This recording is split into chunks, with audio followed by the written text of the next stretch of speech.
Assalamu alaikum, I'm Aisha and you're watching Samar News. Here are today's headlines. Iranian authorities have warned that they can intensify their response to the largest anti-government protests in years, as the Revolutionary Guards accused terrorist groups of exploiting unrest and vowed to protect the Islamic system at all costs. Fresh demonstrations have been reported across Tehran and multiple cities, including Tabriz, Rasht, Shiraz and Kerman, though an internet blackout limited independent verification. State media said public buildings were set ablaze and security personnel killed, while footage broadcast on state TV showed funerals for slain forces. Iran has warned the United States that it will retaliate against any attack. Iran's parliament speaker, Mohammad Bakir Kalibaf, said Tehran would strike back against Israel and U.S. military bases in the region if Washington launches any military action. The warning comes as Israel remains on high alert amid concerns of a possible U.S. intervention linked to ongoing nationwide protests in Iran. U.S. Secretary of State Marco Rubio has spoken by phone with Israeli Prime Minister Benjamin Netanyahu, according to a U.S. official. Axios reports the call focused on Gaza, developments in Syria, and the ongoing protests in Iran. Dar Global and the Trump Organization have announced plans for major luxury developments in Saudi Arabia. Dar Global's chief executive, Ziad El-Char, said the company will launch 2 Trump-branded projects in Riyadh and Jeddah, with a combined value of $10 billion. In Riyadh, the developments will include a Trump National Golf Course and a Trump International Hotel in Diriyah, a large-scale project on the western edge of the capital. In Jeddah, plans include mixed-use office and residential properties under the name Trump Plaza.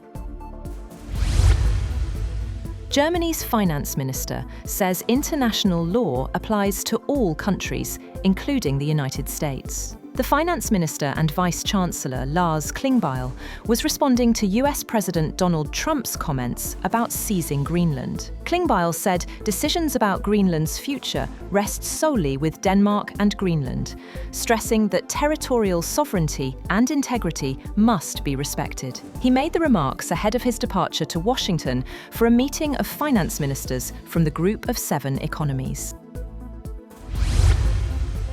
Israel has been placed on high alert amid concerns over a possible US intervention in Iran. According to Israeli sources, the alert comes as Iranian authorities face their largest anti-government protests in years. US President Donald Trump has repeatedly warned Iran's leadership against using force on demonstrators and said the United States stands ready to help. The final Kurdish-led Syrian Democratic Forces fighters have withdrawn from the city of Aleppo under a ceasefire agreement, ending a Kurdish military presence in parts of the city held since Syria's war erupted in 2011. SDF commander Mazlum Abdi said the withdrawal followed an internationally mediated deal that secured a ceasefire and the evacuation of civilians and fighters from the Ashrafiyah and Sheikh Maqsood neighbourhoods to northern and eastern Syria. Greenland's parliament is moving up a key meeting to discuss how to respond to US threats regarding the Arctic island. In a joint statement, leaders of all 5 political parties in the Greenlandic Assembly said the meeting would be brought forward to address the situation. US President Donald Trump has said the United States must own Greenland, arguing it is necessary to prevent Russia or China from gaining control of the strategically located, resource-rich territory. Greenland is an autonomous region within the Kingdom of Denmark. US President Donald Trump has met with executives from some of the world's largest oil companies at the White House to discuss Venezuela, saying he wants them to invest $100 billion in the country to vastly expand its production. Trump has named oil as the priority for his strategy for the South American nation, after US forces seized its leader, Nicolás Maduro.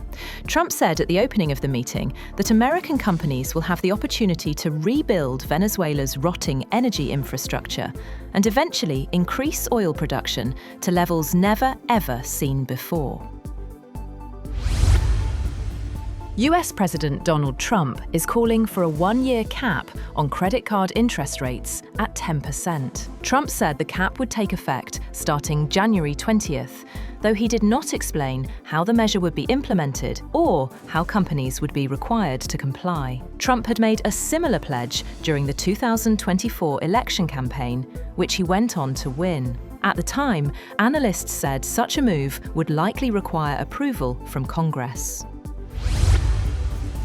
Turkey is pushing to join a mutual defense agreement between Saudi Arabia and Pakistan, a move that could significantly alter security dynamics across the Middle East and South Asia. According to Bloomberg, Turkey is seeking entry into the defense pact signed last September between Saudi Arabia and Pakistan. The discussions have reached an advanced stage, and a deal is considered very likely. The agreement states that any aggression against one member would be treated as an attack on all, closely mirroring NATO's Article 5, of which Turkey is a member.